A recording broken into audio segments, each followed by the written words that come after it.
사도행전 14번째 전진하는 복음으로 사도행전 13장에 있는 말씀으로 여러분과 함께 나누려고 합니다. 앞에서 여러분이 유튜브를 시청하신 것처럼 바울의 3번 걸친 선교 여행 경로 및 선교 지역에 관한 설명이 유튜브로 요즘 잘 돼 있습니다. 그래서 웹사이트를 통해서 설교 들으시는 분도 유튜브 잘 된 부분이 많으니까 그거 골라서 한번 보시는 것도 참조하시면 좋을 것이라고 생각을 합니다. 로마의 백부장 고넬료의 가정을 중심으로 이방 선교가 시작이 되었다면 이제 이방인이 주축이 되어 안디옥 교회를 중심으로, 여기서 말하는 아까 지역에서 말하는 수리아 안디옥 교회를 중심으로 바나바와 사울을 선교사로 세우고 본격적으로 이방인 선교와 복음이 땅 전진하면서 땅끝을 향해 가고 있는 것을 우리가 알 수가 있습니다.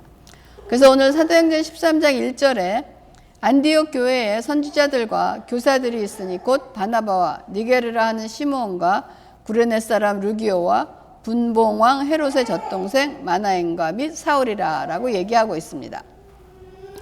그 당시 안디옥 교회를 섬겼던 사역자들의 모습입니다.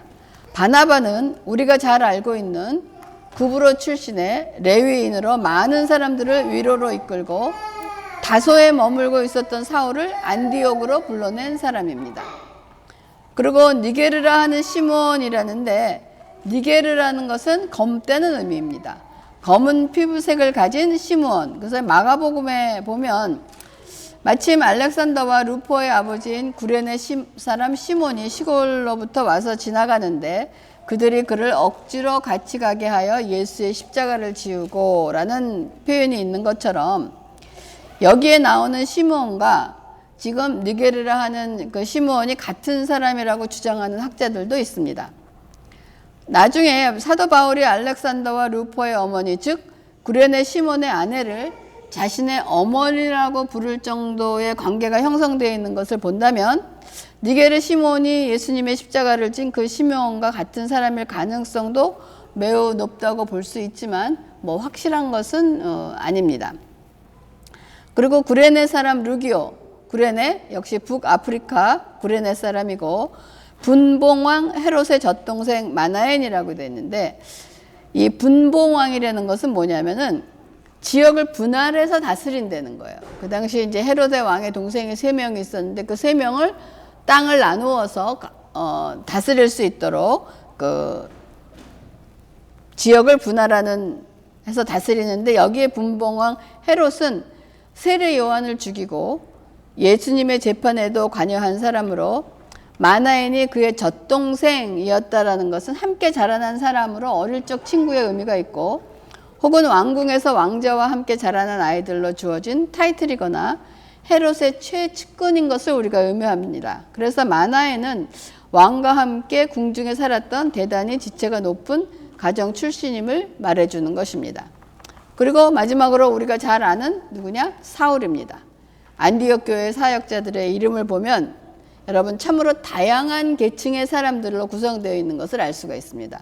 이것이 이방인의 선교를 위해서 매우 필요했던 그러한 양상이라고 볼 수가 있습니다. 그래서 사도행전 13장 2절과 3절을 보면 주를 섬겨 금식할 때 성령이 이르시되 내가 불러 시키는 일을 위하여 바나바와 사울을 따로 세우라 하시니 이에 금식하며 기도하고 두 사람에게 안수하여 보내니라. 여기서 따로 세우라 한다는 것은 하나님께서 아까 안디옥 교회에 5 지도자가 소개되어 있는 건데 그 중에 5명 중에 2명을 선교사로 내놓으라는 것입니다. 성령께서 따로 세우라 하신 바나바와 사울은 안디옥 교회에서 1년 이상 성도들을 가르치며 호흡을 맞춘 리더십과 가르침이 굉장히 뛰어난 사람이었어요. 즉 안디옥 교회에서 최고의 일꾼이며 안디옥 교회에서도 꼭 필요한 일꾼이었을 것인데 이 2 사람을 선교사로 보내라고 하시는 것입니다. 교회는 최고의 일꾼이라 할지라도 하나님께서 쓰시겠다 하실 때는 내어놓아야 된다는 것입니다. 이것은 교회뿐 아니라 우리의 삶 속에서도 하나님은 우리가 여기는 최고의 것을 요구하실 때가 있습니다. 그럴 때 우리는 안디옥 교회가 순종했듯이 우리들도 순종해야 된다는 것입니다. 이 당시 이들이 선교를 시작하는 과정을 보면 바나바와 사울은 도시에 도착을 하면 먼저 유대인 회당을 찾습니다. 그 이유는 그리스도인은 먼저 유대인에게 복음을 전해야 한다는 그런 원칙을 가지고 있었어요. 그러고 난 다음에 이 당시 유대인 회당에 가면 유대인들도 있었지만 유대교로 전향한 이방인계 유대인들이 많이 있어요. 그래서 사도행전을 이제 보시면서 여러분이 하나님을 경외하는 자라고 나올 때는 이들은 이방인인데 유대교로 전향한 사람이라고 여러분이 이해하시면 됩니다. 그래서 이 회당에서 복음을 전하면 그리스도를 믿는 사람들도 생겨나지만은 설교를 하다가 쫓겨나는 경우가 적지 않습니다. 왜냐하면 유대교들이 저거는 가짜다 하고 이제 유대교와 반대되기 때문에 쫓아낸다는 것입니다. 그러고 난 다음에 유대인 회당에서 1차 이렇게 복음을 전하고 난 후에 그 지역에 있는 이방인들에게 복음을 전하는 방식이 선교하는 방식이었습니다. 그리고 그것에 뭐냐? 교회를 세우는 일입니다. 그리고 난 후 다른 지역으로 이동을 하면서 계속해서 복음을 전하고 교회를 세우는 일을 반복을 하는 것입니다. 그리고 이제 선교 일정이 끝나면 돌아오는 길에 다시 그 교회들을 세웠던 교회들을 방문해서 다시 한번 점검을 하고 안디옥으로 귀환하면 일단 선교 일정이 끝나는 것입니다. 이런 방식의 선교 여행을 바울은 3번에 걸쳐서 행합니다. 그리고 중간중간에 방문하고 돌아온 교회에 문제가 발생하면 그것에 대한 뭐 격려라든지 가르침이라든지 책망이라든지 경고와 같은 메시지를 편지로 써서 보낸 것이 바울 서신서로 후에 우리가 성경의 말씀으로 우리에게 전해진 것을 우리가 알 수가 있습니다. 그러면 오늘 첫 번째 1차 선교여행 선교지는 다음과 같습니다. 아까 우리가 그 유튜브에서 봤던 것처럼 구브로, 그다음에 비시디아, 안디옥. 안디옥이 2군데 있기 때문에 비시디아, 안디옥.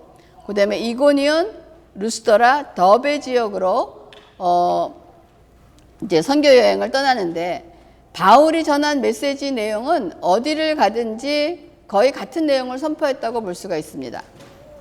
그리고 바나바와 사울은 마가라 하는 요원을 수행원으로 데리고 갔어요. 그 당시 이 수행원이라는 의미는 회당에서 이 성경을 관리하는 사람으로 해석하는데 아마 마가 요한은 말씀이 기록된 두루마리뿐 아니라 사역의 전반에 필요한 일에 도움을 주는 그런 역할을 했을 것입니다. 그렇지만 역할을 했지만 아마 막일이라고 보시면 될 것 같아요. 이게 세 사람 갔을 때 모든 일을 아주 허드렛 일이나 모든 것들을 아마 도움을 주는 역할을 했을 것입니다. 그래서 이들은 저 수리아 안디옥을 떠나서 구브로 섬에서 살라마라는 곳에 이르러서 살라미에 이르러서 바보라는 곳에 이르게 됩니다. 그래서 바보라는 곳에 이르러서 만난 사람이 누구냐? 온 섬 가운데 지나서 바보에 이르러 바 예수라 하는 유대인 거짓 선지자인 마술사를 만나니 그가 총독 서기오 바울과 함께 있으니 서기오 바울은 지혜가 있는 사람이라 바나바와 사울을 불러 하나님의 말씀을 듣고자 하더라 라고 되어 있습니다. 여기 이제 먼저 구브로 선교가 제1차 선교의 시작입니다. 그 구브로 섬에 도착한 바나바와 사울은 바보라 하는 도시에서 그것의 총독 서기오 바울과 그와 함께 있던 바 예수. 여러분 바 예수 그러면 예수의 아들이라는 뜻, 바가 아들이라는 이름을 가졌는데 그 이름을 가진 마술사라는 거예요. 이 당시 예수라는 이름이 굉장히 흔했어요. 그래서 마술사도 그 예수라는 이름을 갖고 있었다는 거예요. 근데 이 총독 서기오라는 사람은 지혜가 있는 사람으로 하나님의 말씀을 들으려고 하는데 마술사는 들으려고 했겠습니까? 마술사는 이 복음을 방해를 하고 있는 거예요. 그 서기오 총독이 복음을 받아들이지 못하도록. 왜 방해를 하는가라고 생각을 하면 이 당시 마술사가 갖고 있던 그 역할은 총독 서기오 옆에서 모든 주권을 행사하고 영향력을 미치고 아마 부귀영화를 누렸을 것입니다. 그런 것이 없어질 것이기 때문에 총독 서기오를 복음을 접하지 못하도록 아주 안간 힘을 썼습니다. 그러자 사도행전 13장 9절과 12절에 바울이라고 하는 사울이 성령이 충만하여 그를 주목하고 이르되 모든 거짓과 악행이 가득한 자여 마귀의 자식이여 모든 의의 원수여 주의 바른 길을 굽게 하기를 그치지 아니하겠느냐. 보라, 이제 주의 손이 내 위에 있으니 내가 맹인이 되어 얼마 동안 해를 보지 못하리라 하니 즉시 안개와 어둠이 그를 덮어 인도할 사람들을 두루 구하는지라. 이에 총독이 그렇게 된 것을 보고 믿으며 주의 가르침을 놀랍게 여기니라. 이제부터 사울은 바울이라 불리우기 시작을 합니다. 그래서 어떤 학자들은 저도 그렇게 배웠던 기억이 있어요. 사울이 본어게인 하고 난 다음에 이름을 바울로 바꿨다. 그래서 그리스도인들이 세례를 받고 본어게인 하면 또 이름을 바꾸는 일이 한때 유행했던 일이 있습니다. 근데 이것은 사울은 히브리식으로 부르는 말이고 바울은 우리가 그릭 순으로 배우는 것입니다. 우리가 이거는 우리 찬호의 예를 볼 수가 있어요. 찬호가 우리가 집에서 찬호라고 막 불렀거든요. 근데 놀이터에 갔는데 거기 미국 애들이 다 있었어요. 그래서 우리가 걔를 찬호 그렇게 불렀더니 No, I'm Christian 그러는 거야. 그러니까 그거랑 똑같은 거예요. 한국식으로 불렀다가 자기가 미국 소사이어티 들어가니까 자기를 찬호라고 부르지 말고 크리스천이라고 부르는 것처럼 사울, 히브리 말로 불렀던 말이 이제 그리거를 하면서 이방인들 가니까 바울이라 부르라는 뜻입니다. 그래서 바울은 이 마술사에게 모든 거짓과 악행이 가득한 마귀의 자식이고 모든 의의 원수이며 주의 바른 길을 굳게 하는 자식이라 맹렬하게 비난하고 그에게 얼마간 맹인이 될 것이라는 심판을 선언합니다. 이때 바울은 무슨 생각이 떠올랐을까요? 바울도 다메섹 도상에서 주님을 만났을 때 잠시 맹인이 됐던 그런 경험이 있습니다. 아마 그걸 떠올랐을 것이에요. 바울도 그때는 앞을 볼 수 없어서 인도해 주는 사람의 손을 붙잡고 겨우 다메섹 성 안에 있는 숙소로 갈 수 있던 것처럼 사울은 마술사 엘르마를 통해서 아마 옛적에 자신의 그 경험을 아마 떠올렸을 것입니다. 근데 지금 상황은 그때와 전혀 달라요. 사도 바울은 진리로 가득한 반면 바 예수는 어둠으로 가득한 상태라는 것입니다. 반면 총독 서기오가 자기 눈앞에서 벌어지는 일을 보고 믿으며 주의 가르치심에 놀랍게 여겼다고 성경은 말하고 있습니다. 여러분, 우리는 선교나 전도를 할 때 두 종류의 그룹을 만나게 됩니다. 마술사처럼 노골적으로 복음을 거부하고 회방하는 사람을 만나면 여러분 너무 시간 낭비하지 마시기 바랍니다. 왜냐하면 그와는 영적 전쟁을 해야 될 오랜 시간이 걸리고 영적 전쟁이 필요한 것입니다. 우리가 단기적으로 복음을 전할 때 이런 사람들을 만나면 다른 사람을 찾아 이동하는 것이 현명합니다. 반면에 서기오 총독처럼 지혜가 있어서 진리에 관심이 많은 사람은 복음을 전하면 쉽게 영접할 것입니다. 하나님 나라에 그들이 찾고 있던 진리가 있기 때문에 이런 사람에게서는 그들이 주님을 영접한 후에도 한동안 머물며 진리를 가르쳐줘야 하는 것이 또 필요한 것입니다. 그래서 진리에 대한 그들의 굶주림을 채워줘야 하기 때문에 이것이 그래서 바울이 선교를 하고 난 다음에 다시 돌아오는 길에 그들에게 확인을 하고 어떤 상태인가를 확인하는 이유도 바로 여기에 있었던 것입니다. 그래서 오늘은 비디오를 보고 오늘은 말씀을 여기서 마치겠습니다.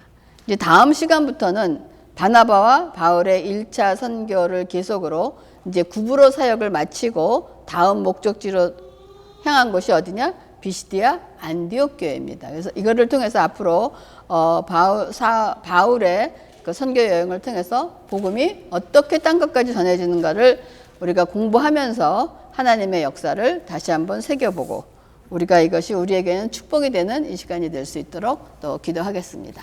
기도하겠습니다. 하나님 감사를 드립니다. 이제 하나님께서 땅 끝까지 복음을 전하는 그 역사를 어떻게 그 선교를 통해서 이루시는 것을 아버지 말씀을 통하여 보게 하시니 감사를 드립니다. 이제 하나님의 그 역사를 통하여 하나님의 일하심을 우리가 깨닫고 우리의 삶 속에서도 계속되는 사도행전의 역사가 함께 일어나고 복음을 전하는 우리가 될 수 있도록 인도하시고 축복하여 주시옵소서. 아버지 감사를 드리면서 모든 말씀을 예수님의 이름으로 기도합니다. 아멘.